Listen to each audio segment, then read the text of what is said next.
पहले क्या करूं यार, वर्ग बना लेता हूं, ठीक है ना। यहाँ पर जो प्रश्न है 1.6 का, उसमें जो आकृति दी हुई है, क्या दी हुई है, वर्ग। तो मैं वर्ग बना लूं, फिर क्या कर दूं, इसका नाम क्या रखना है। हाँ, अपनी मर्जी से नहीं रखना है। क्वेश्चन में लिखा है 1.6 में कि ABCD वर्ग है, तो यहाँ पर हम ABCD नाम का कोई वर्ग रख देते हैं, ABCD। ठीक, फिर क्या करना है यार, आवेशों को रख देते हैं। उसमें मान दिया है क्वेश्चन में, QA का मान कितना है। हाँ, तो इसके एक ही जगह पर मैं ये लिख दिया QA, और ये हो जाएगा 2 माइक्रो कूलम। और देखो QB का मान कितना है, B यहाँ लिखे हो, तो ये क्या हो जाएगा, QB बराबर क्या हो गया, -5 है, -5 माइक्रो कूलम। फिर क्या है C पर, हाँ 2, ये QC है, QC बराबर हो गया 2 माइक्रो कूलम। और यहाँ पर कितना है, हाँ -5 माइक्रो कूलम। और क्या करना है, हाँ भुजाएं जितनी दी हैं, हाँ ये सब क्या होगा, 10 सेंटीमीटर, ये भी क्या होगा 10 सेंटीमीटर, ये भी कितना होगा 10 सेंटीमीटर, ये भी कितना होगा 10 सेंटीमीटर। वर्ग की सभी भुजाएं बराबर होती। अब क्या करना है, विकर्ण खींच लेते हैं, ठीक है। ये क्वेश्चन में विकर्ण का कोई शब्द नहीं है, बस ये लिखा है कि उसका मध्य बिंदु है। अब इसका मध्य बिंदु क्या हो गया, ये जहाँ दोनों विकर्ण काटते हैं, ये क्या कहलाया, O। इस पर भी कोई आवेश है, प्रश्न को पढ़ के देखो, है ना। ये लिखा है वर्ग के केंद्र पर 1 माइक्रो कूलम, तो मैं यहाँ पर क्या लिख देता हूँ, यहाँ 1 माइक्रो कूलम का आवेश रखा हुआ है। अब ये बोलता है, अब वहाँ से कि इस पर ये चारों लोग मिलकर के या पांचों आवेश कितना बल लगाएंगे, इसकी बात हो रही, ठीक। तो पहले हम इसके और इसके बीच का बल देखते हैं, 2 माइक्रो कूलम और 1 माइक्रो कूलम के बीच का बल। तो पहले ये पता करना है कि आकर्षण होगा कि प्रतिकर्षण होगा। क्या होगा, क्यों होगा प्रतिकर्षण, दोनों में प्लस प्लस है। प्रतिकर्षण बल आवेश से या जो लाइन है उसके बाहर लगता है कि अंदर, लाइन यहाँ से यहाँ तक AO है, तो इसके कहाँ लगेगा, बाहर। यहाँ पर हमको दिशा बताना है, ठीक है। प्रतिकर्षण बल की दिशा है, तो मैं यहाँ पर लिख दिया ये तीर। अब ये तीर किसके किसके बीच का बल बता रहा है, A और O के बीच जो ये लिखा हुआ है आवेश, उनके बीच का बल। तो ये मैं क्या लिख दूँ, F है AO। समझ में आ गया। यहाँ इसमें वेक्टर भी लगा सकते हो तो पता चले कि ये इसकी दिशा यहाँ है, ये क्या है, दिशा, ठीक है। तो इसके और इसके बीच का बल हो गया। अब इसके बताओ, यहाँ से ये भी 2 माइक्रो कूलम है, 1 माइक्रो कूलम है ना। तो कैसा लगेगा, आकर्षण की प्रतिकर्षण, लाइन ये है, इस लाइन के बाहर की अंदर, हम लिए हैं क्या, O और C लिए हैं ना, तो लाइन के कहाँ लगेगा, बाहर। बल का नाम बताओ, FCO। चित्र भरा बनाना और कुछ नहीं करना है, ठीक है। ये 2 हो गए ना। इसी तरह इस विकर्ण में देखते हैं, यहाँ पर O और B के बीच देख लेते हैं। O में कितना है, 1 माइक्रो कूलम, B में कितना है, ये इसका चिन्ह क्या है, इसका चिन्ह क्या है, क्या लगेगा, आकर्षण, ठीक है। आकर्षण लगेगा तो हमारे पास ये लाइन है, ये लाइन, ठीक है। तो एरो अंदर लगेगा कि बाहर, आकर्षण के लिए इसी लाइन के अंदर लगता है, ठीक है। तो मैं इसका तीर कहाँ लगा दूं, अंदर की ओर। इसका नाम बताओ क्या हो जाएगा, किसके किसके बीच का है, BO OB, जो भी लिखना हो वो लिख दो। ये FBO, ये भी इसका दिशा हो गया, है ना। अब बताओ इसमें, ये D में कौन सा चिन्ह है, माइनस, इसमें प्लस में क्या है, 1, कैसा चिन्ह है, अलग अलग, क्या लगेगा, आकर्षण। इसकी दिशा इसी लाइन के, ये है ना, ये वाली लाइन कहाँ रहेगी, अंदर, ये हो गया अंदर। ये क्या हो गया, F है DO, तो ये DO हो गया, ठीक है। अब ये 4 बल तो हो गए, लेकिन हमको ये पता करना है कि क्या ये बल बराबर हैं, है ना। तो यहाँ पर इसके बल की बात कर लेते हैं, ये वाले FCO और FO। तो यहाँ पर यदि हमको लिखना है, चित्र तो बन गया, चित्र में कोई दिक्कत है क्या, है ना, चित्र बना लिए। उसमें केवल जो प्रश्न है इसके अनुसार ये बनाए हैं, और ये जो हम FODO ये बल का नाम लिखे हैं, ये अपने से लिखे हैं समझ के कि यहाँ कहाँ आकर्षण होगा, कहाँ प्रतिकर्षण होगा। इस चित्र में ये दिया है कि AB का मान जितना ए बी का मान है उतना किसका मान है, बी सी का मान है, उतना किसका मान है, सी डी का मान है, उतने किसका मान है, ए डी या डी ए जो भी लिखना, इसका भी मान है, कितना है 10 सेंटीमीटर। ये हमने अपने से नहीं किया, उसमें लिखा है कि इसकी भुजा 10 है और वर्ग है तो वर्ग में चारों भुजा बराबर होती है।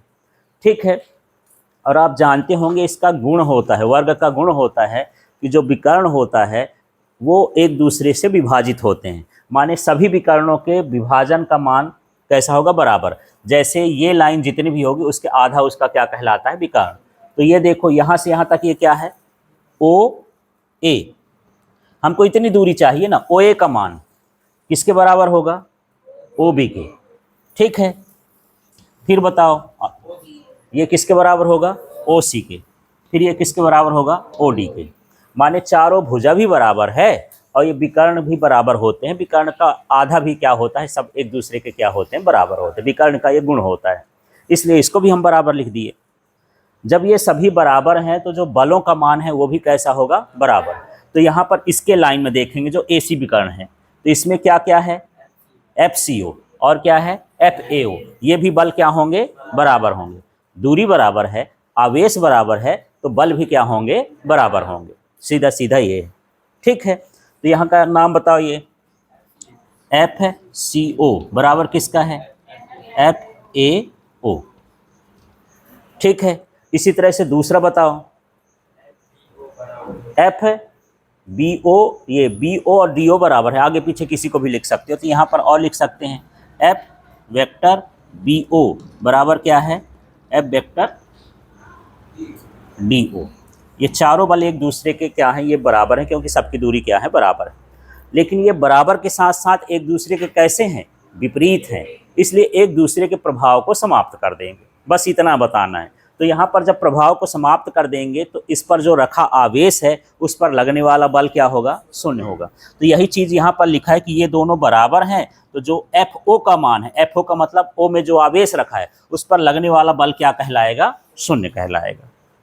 ठीक है, यहाँ तक आप लिखे हो। अब इसी का शब्द बना देना है, इसके नीचे थोड़ा सा हम शब्द बनाएंगे। शब्द में क्या लिखेंगे कि एफ सी ओ,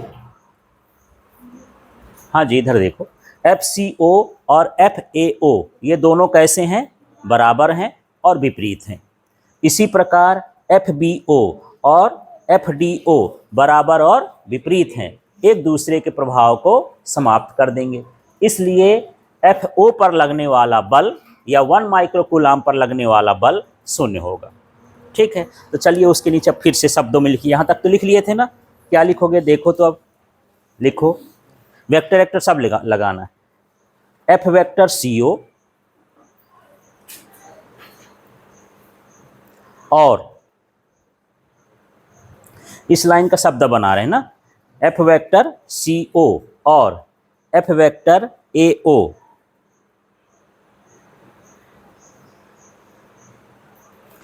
एक दूसरे के बराबर और विपरीत हैं।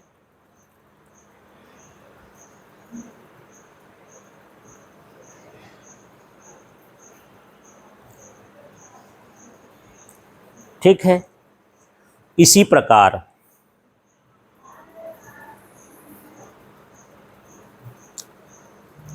ये लिख देना है, एफ वेक्टर बी ओ और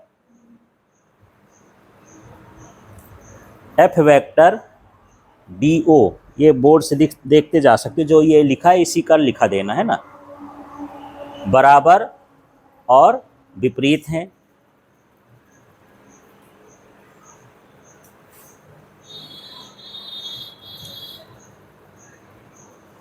अतः ये एक दूसरे के प्रभाव को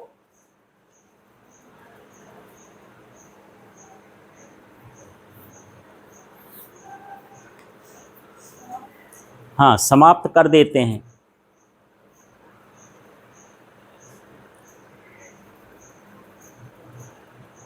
जिससे,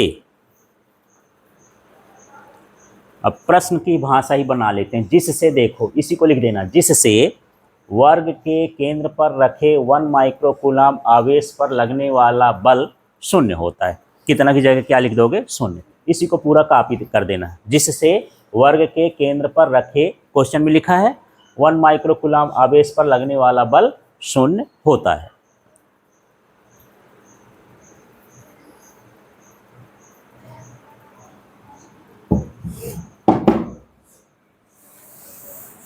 तो एनसीईआरटी का 1.6 वाला है ना, उसको आप लोग कॉपी में प्रश्न मिला करके लिख लेना, देख लेना।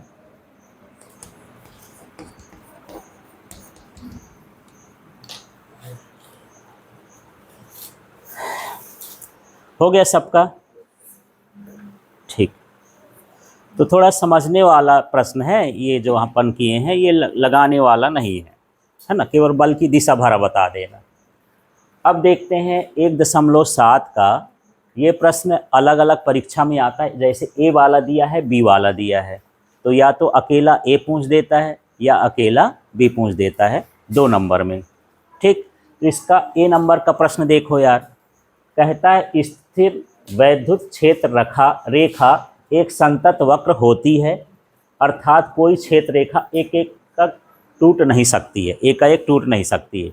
इसका मतलब ये है कि जब विद्युत बल रेखा निकलती है तो ऐसे ऐसे ऐसे रुक रुक के नहीं निकलती, टुकड़े में नहीं निकलती। यहाँ मैं गैप कर दिया ना, इसका मतलब यहाँ तक निकली, फिर रुक गई, फिर आगे बढ़ी, फिर रुक गई, फिर ऐसे नहीं होती।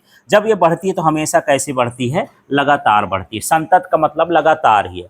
जैसे मैं आवाज़ निकाल रहा हूँ तो मेरी आवाज़ बिना रुके हुए कहाँ तक? आपके कान तक पहुँच रही है, तो इसको हम क्या बोलेंगे? संतत। हवा हमेशा लगातार चलती रहती है, कहीं नहीं रुकती है। ठीक है, इवन बहुत गर्मी भी हो जाए, आपको एहसास भी ना हो कि हवा चल ही नहीं रही, फिर भी हवा इधर उधर चलती रहती है। ये है कि कभी तेज चलती है, कभी धीरे चलती है, वो भी कैसी होती है? सतत होती है, संतत होती है। तो इसी तरह से जो विद्युत बल रेखा है वो भी क्या होती है? संतत होती है। क्यों संतत होती है यार? जैसे ये डस्टर है, इस डस्टर में मैं लगातार बल लगाता जाऊँ तो क्या होता जाएगा? ये लगातार चलेगा। यदि बल न लगाऊंगा तो रुक जाएगा। तो इसी तरह से आवेश को यदि विद्युत क्षेत्र में रखेंगे, आवेश को कहाँ रखें? विद्युत क्षेत्र में, उसमें भी लगातार बल लगता जाता है। ठीक है, तो जैसे मान लो यहाँ पर मैं आवेश रखा, इस आवेश को कहाँ रखा? विद्युत क्षेत्र में। तो जब विद्युत क्षेत्र में रखूंगा तो आवेश इधर उधर उधर जहाँ भी ये जाता होगा, ठीक है, जिस रास्ते से जाता है वही तो उसकी क्षेत्र रेखा कहला गई। तो ये रुक रुक के नहीं होती, कैसी होती है? लगातार, क्योंकि इस पर लगने वाला बल भी कैसा होता है?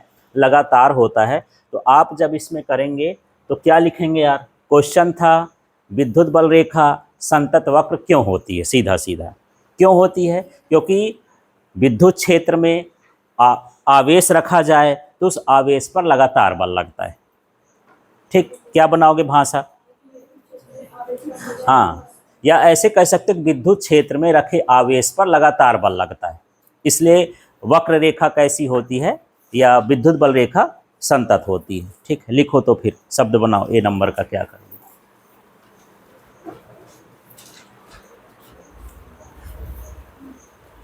क्या? विद्युत क्षेत्र में रखे आवेश पर लगातार बल लगता है, जिससे विद्युत बल रेखा संतत होती है।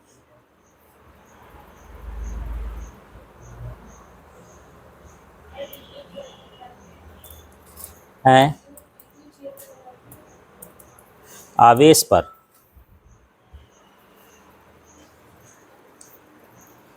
क्या होता है? लगातार बल लगता है, जिससे विद्युत बल रेखा संतत होती है।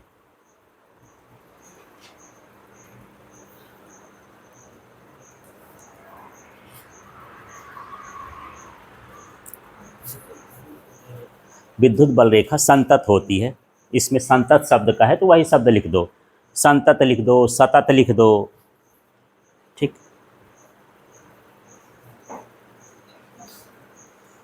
तो 1.7 का ए नंबर समझ में आ गया। प्रश्न था कि ये टूटी रेखा क्यों नहीं होती है, लगातार रेखा क्यों होती है? तो कारण यही है कि यदि विद्युत क्षेत्र में आवेश रखेंगे तो उस पर बल कैसा लगता है? लगातार लगता है, इसलिए वो भी क्या होता है? रेखा भी कैसी होती है? लगातार होती है, संतत होती है। दूसरा क्वेश्चन जो बहुत आता है, ये बी नंबर का है। ये है स्पष्ट कीजिए कि दो क्षेत्र रेखाएं कभी भी एक दूसरे को प्रतिच्छेदन नहीं करती, है ना। ये आप पहले भी लिख चुके हो।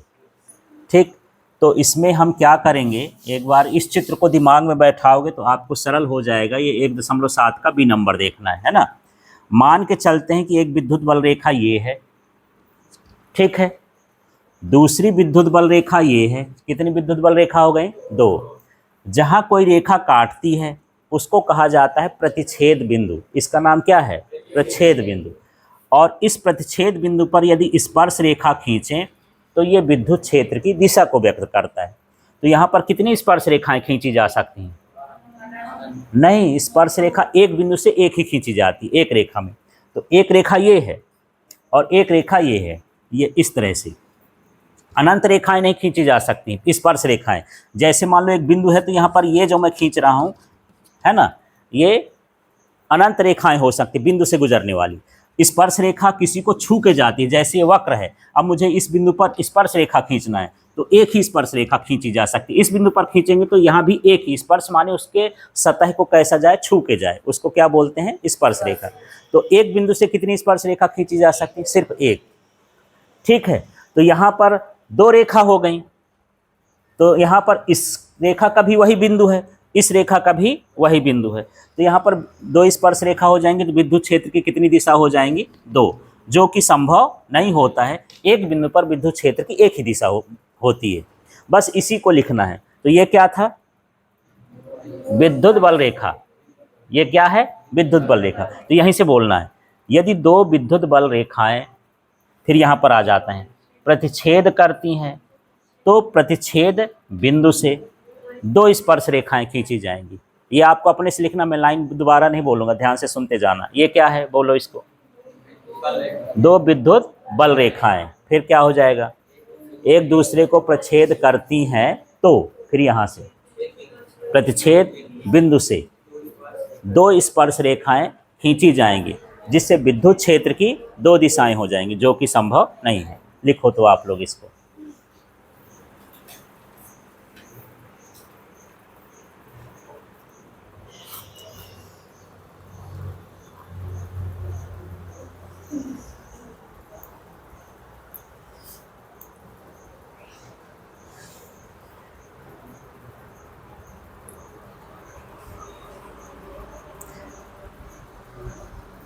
एक दूसरे को सुना सकते हो, है ना। पहले तो यही लिखना है, यदि 2 विद्युत बल रेखाएं एक दूसरे को प्रतिच्छेद करती हैं।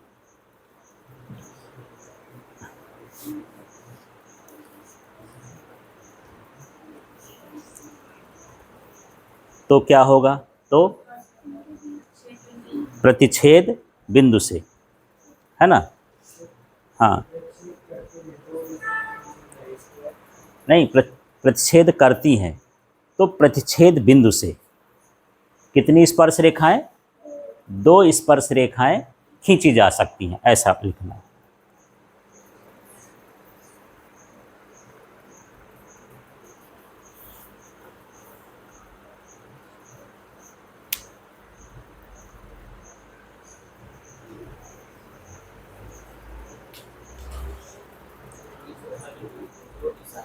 हाँ, जिससे विद्युत क्षेत्र की कितनी दिशाएं हो जाएंगी?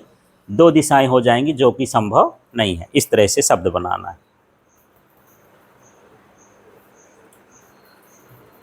कौन लिख लिया? हाँ, पढ़ो क्या लिखे हुआ।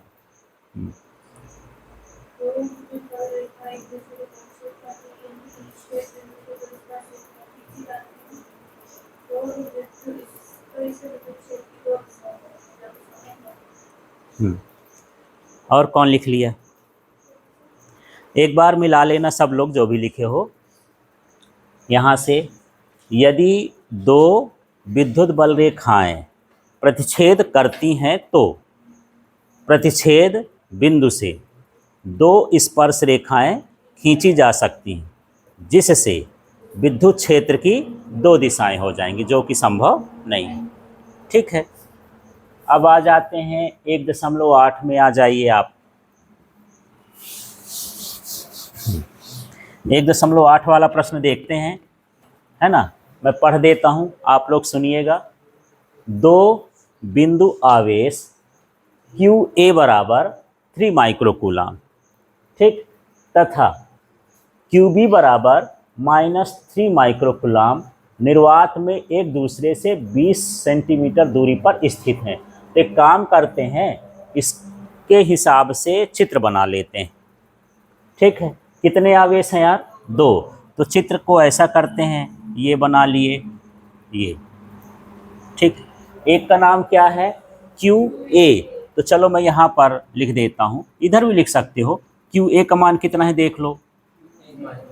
हाँ, 3 माइक्रोकूलाम। QB का मान कितना है देखो, -3 माइक्रोकूलाम। वैसे हम एक परिभाषा पढ़े थे कि बराबर और विपरीत आवेश अल्प दूरी पर हों तो इसे क्या कहते हैं? वैद्युत द्विध्रुव। ये वैद्युत द्विध्रुव ही है एक तरह से। और क्या लिखा है देख लेते हैं। दूरी कितना दिया है? 20 सेंटीमीटर। ठीक है, अब इसमें क्या करना है आगे देखो। दोनों आवेशों को मिलाने वाली रेखा AB के मध्य बिंदु O पर विद्युत क्षेत्र कितना होगा? तो इसका मध्य बिंदु ढूंढ लें, है ना। ये रेखा हो गई ना, इसका मध्य बिंदु कितना होगा यहाँ? ये मान लेते हैं ये A हो गया। QA का मतलब यहाँ A, यहाँ क्या हो जाएगा B, यहाँ कितना हो जाएगा O। तो अब बताओ, यदि यहाँ पर विद्युत क्षेत्र इसका निकालना हो, QA का, यहाँ पर विद्युत क्षेत्र किसका निकालना है? QA। तो दिशा बता दो यार, यहाँ कैसा होगा? प्लस से विद्युत क्षेत्र किधर की ओर होता है? प्लस से बाहर की ओर, और माइनस में कहाँ होता है? अंदर की ओर। तो देखना, फिर से बताना, यहाँ A के कारण यहाँ पर विद्युत क्षेत्र निकालना है। ठीक है, तो इसमें विद्युत क्षेत्र की दिशा बताना है। तो यहाँ से देखना, ये उधर होगा कि इधर होगा? बाहर की ओर। कहाँ हो जाएगा? इधर की ओर हो जाएगा। ठीक है, अभी कुछ ना करना, देखते जाओ। ये हो गया EA का मतलब A वाले का विद्युत क्षेत्र में बना दिया। बाहर समझ में आया क्यों हो गया? क्योंकि प्लस है, प्लस का विद्युत क्षेत्र कहाँ की ओर होता है? हाँ, जो भी लाइन होगी उस लाइन से कहाँ की ओर होगा? बाहर की ओर। अब मुझे ये बताओ, ये कौन सा आवेश है? माइनस। यहाँ पर मुझे विद्युत क्षेत्र बनाना है, तो कहाँ होगा? उधर होगा कि इधर होगा? माइनस में कहाँ की ओर होता है? अंदर की ओर। मानिए मैं यहाँ पर एक तीर और बना दूँ और इसका नाम क्या रख देता हूँ? EB। ठीक, दोनों ही विद्युत क्षेत्र एक ही दिशा में हो जाएंगे। O पर विद्युत क्षेत्र किस में हो गया? एक ही दिशा में हो गया। फिर से बना देता हूँ, आप लोग के दिमाग में बैठना चाहिए। क्या करूँ पहले? हाँ, एक सीधी सी लाइन क्या करना है? खींच देना है। ये चलो खींच दिया। अब क्या करूँ? हाँ, कहाँ लिख दूँ QA? कोई फिक्स नहीं है, यहाँ भी लिख सकते हो, यहाँ भी लिख सकते हो। मान लो अब मेरा मन कर रहा है कि मैं यहीं लिख दिया, क्रम से इधर ही लिख दिया। QA बराबर कितना दिया है?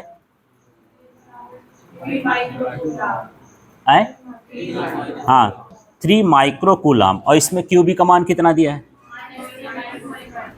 हाँ, -3 माइक्रोकूलाम। इस पॉइंट का नाम क्या देना है? अब ये B आ गया, तो इस पॉइंट का नाम क्या हो गया? B। इस पॉइंट का नाम क्या हो गया? A। ये नाम हो गया A। ठीक है, हाँ, इनके बीच की दूरी भी दिया है। कितना दिया है? 20 सेंटीमीटर। ये 20 सेंटीमीटर यहाँ से लेकर के यहाँ तक की क्या हो गई? दूरी। प्रश्न के हिसाब से काम करें। अब क्या करूँ? मध्य बिंदु, इसके बीचों बीच एक बिंदु ले लेना है, उसका नाम क्या है? O है। तो यहाँ से यहाँ तक की दूरी क्या होगी यार? दूरी भी यदि मैं यहाँ से यहाँ तक कितनी हो जाएगी? 10 सेंटीमीटर। और यहाँ से यहाँ तक कितनी हो जाएगी? 10 सेंटीमीटर। ठीक है, अब मुझे ये बताओ, ये वाला आवेश है QA वाला, उसकी दिशा मुझे इसमें व्यक्त करना है O पर। तो बाहर कहाँ हो जाएगा? उधर कि इधर?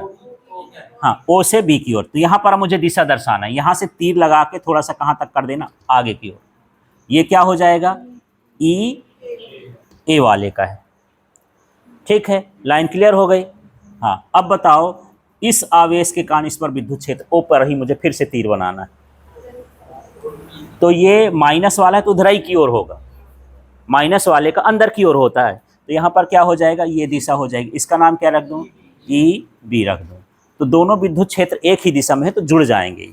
जैसे मान के चलो कि मैं इस बोर्ड को धक्का दे रहा हूँ और इधर से कोई और व्यक्ति दे, तो दोनों का बल क्या हो जाता है? जुड़ जाता है। एक ही दिशा में होगा तो जुड़ जाएगा।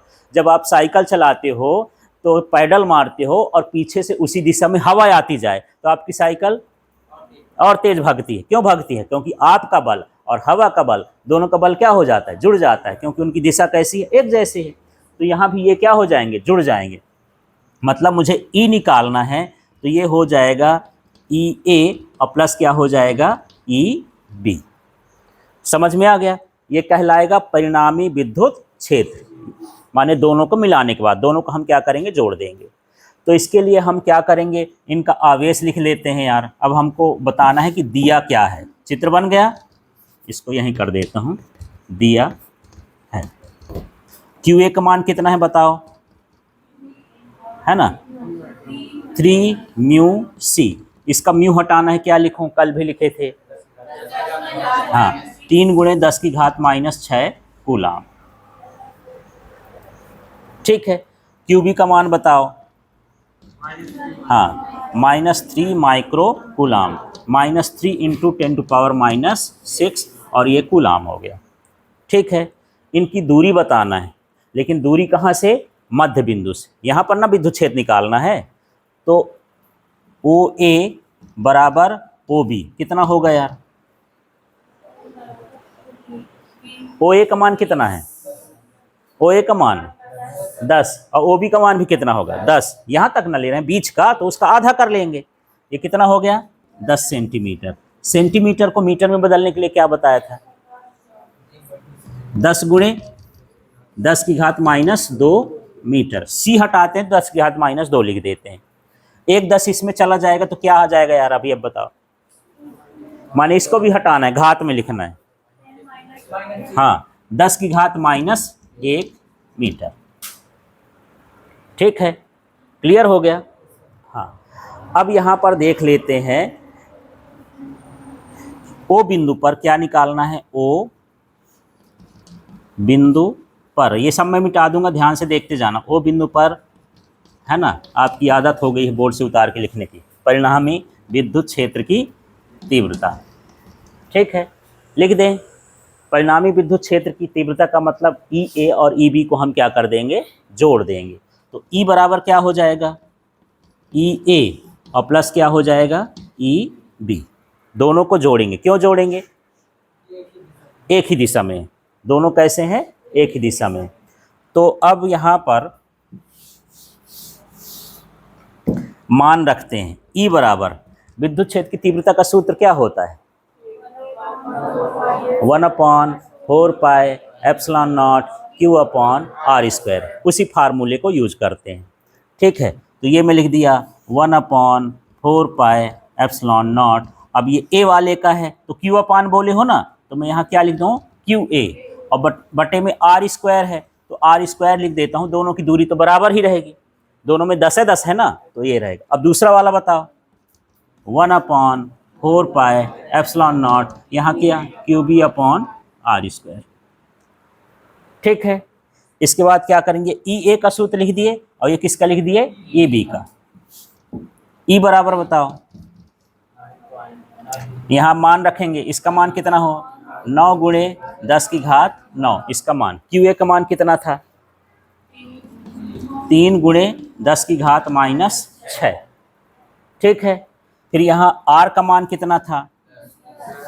सेंटीमीटर में था, जो लास्ट में निकाले थे। आर बराबर 10⁻⁻1 निकाले थे ना, तो क्या हो जाएगा? 10⁻⁻1 का होल स्क्वायर। ठीक, ये पूरा किसके लिए लिख दिए? इसके लिए। इसका बताओ, प्लस 9 × 10⁻9। अब यहाँ क्यूबी का मान है, तो नहीं, ये ध्यान रखना, जब सदिश राशियाँ होती हैं तो उनका चिन्ह नहीं लिखा जाता, मान भर लिखा जाता है। चिन्ह दिशा बताने के लिए होता है। तो यहाँ जो क्यूबी का मान है वो माइनस लगा के नहीं रखेंगे। ठीक है, तो क्या लिख दूँ? 3 × 10⁻⁻6। और यहाँ पर क्या हो जाएगा? 10⁻⁻1 का होल स्क्वायर। ठीक है, आगे किस स्टेप में करते हैं? ई बराबर, अब कितना हो जाएगा यार? इसको हल करने का तरीका बताया था। पहले संख्या अलग कर लो, है ना, और घात अलग कर लो। तो यहाँ मैं क्या कर दूँ? 9 × 3। संख्या तो यही भर है इसके भीतर, उधर का अलग देखना, इसका अलग प्लस वाला है ना। अब क्या बचा? ये × 10। इसकी घात कितनी है? इसकी घात कितने? ये भी जाएगा ऊपर, कितना हो जाएगा, ये 2 है तो -2 है तो कितना हो जाएगा, +2। ठीक है, प्लस जो चीज़ इसमें है वो उसमें भी आएगा, सेम तो है, उसमें भी 9 है, 3 है, 10 की घात -6 है, सब कुछ वही ना है। तो ये फिर से वही लिख देता हूँ, 9 गुणे 3 गुणे 10 की घात 9 - 6 + 2। ठीक है, इस तरह से लिख देते हैं। अब इसको ऑल हल करते हैं तो ये कितना आ जाएगा, 9 त्रिक 27 गुणे 10 की घात 9 2 11, 11 में से 6 गए तो कितना हो गया, 10 की घात 5 प्लस, और इसका 27 गुणे 10 की घात 5। इसको जोड़ के बताओ यार, 10 की घात 5 जुड़ेगा नहीं कि 5 5 10 कर देंगे, संख्या संख्या जुड़ेगा, 27 और 27, तो 27 दूनी कितना होता है, 54। तो यह हुआ 54 और गुणे 10 की घात क्या रहेगा, 5। ठीक, और जब अच्छे से गणित समझना हो, ये 54 गुणे 10 की घात 5 और इसका मात्रक होता है न्यूटन प्रति कूलम, इस तरह से हल करके देखना है। तो मैं ये बोल रहा था कि यदि ये समझ में नहीं आ रहा हो तो दूसरा तरीका ये भी है, गणित अच्छे से लगा सकते हो। इसमें से जो ये दोनों में है उसको कॉमन निकाल लो। ठीक है, तो यहाँ से ये निकल गया तो इसकी जगह क्या बचेगा, 1। यहाँ भी ये निकल गया तो यहाँ क्या बचेगा, 1। ये 27 गुणे 10 की घात क्या हो गया, 5। गणित देखो तो यार, इसमें से बाहर निकाले, इसकी जगह क्या बचेगा, 1। इसमें से भी बाहर निकाले, उसकी जगह क्या बचेगा, 1। अब ये कितना हो गया, ई बराबर 2 गुणे 27 गुणे 10 की घात 5 बराबर क्या आएगा, 54 आएगा। चाहे जैसा कर लो, चाहे कॉमन लेके करो, चाहे सीधा कर दो। ठीक है, ये हो गया। अब लास्ट में थोड़ा सा मैं बता देता हूँ, अब आपको करना है क्या क्या करना है, ध्यान से समझना। ये नंबर डाल देना, चित्र को थोड़ा सा बड़ा बनाना, लिखते में ये सब कुछ अच्छे से समझ में आए। ठीक है, एक काम ये करोगे, फिर लिखोगे दिया है QA बराबर क्या लिख दोगे, हाँ 3 माइक्रो कूलम, फिर उसके आगे क्या लिख दोगे, 3 गुणे 10 की घात -6 कूलम। इसी तरह से फिर क्या लिखोगे, QB बराबर क्या लिखोगे, हाँ -3 माइक्रो कूलम, फिर उसके आगे -3 गुणे 10 की घात -6 कूलम। फिर लिखोगे R बराबर, स्मॉल r लिख देना, तो R बराबर कितना हो जाएगा, 10 सेंटीमीटर। OA OB ना लिखना, या लिखना चाहो तो ये भी लिख सकते हो, ऐसा भी लिख सकते हो। देखो R बराबर क्या है, OA बराबर क्या है, OB, दोनों लिख देना कि R का मान हम क्या मान रहे हैं, OA भी मान रहे हैं और OB भी मान रहे हैं। बराबर कितना लिख दोगे, 10 सेंटीमीटर। फिर आगे क्या लिखोगे, 10 गुणे 10 की घात -2 मीटर। फिर क्या आगे लिखोगे, 10 की घात -1 मीटर। ये आ गया। फिर क्या लिखोगे, ओ बिंदु पर परिणामी विद्युत क्षेत्र की तीव्रता। ठीक है, सूत्र क्या रहेगा, E बराबर EA + EB। फिर जो सूत्र होता है वो सूत्र लगा के मान रख देना है। करके देखो अब आप लोग।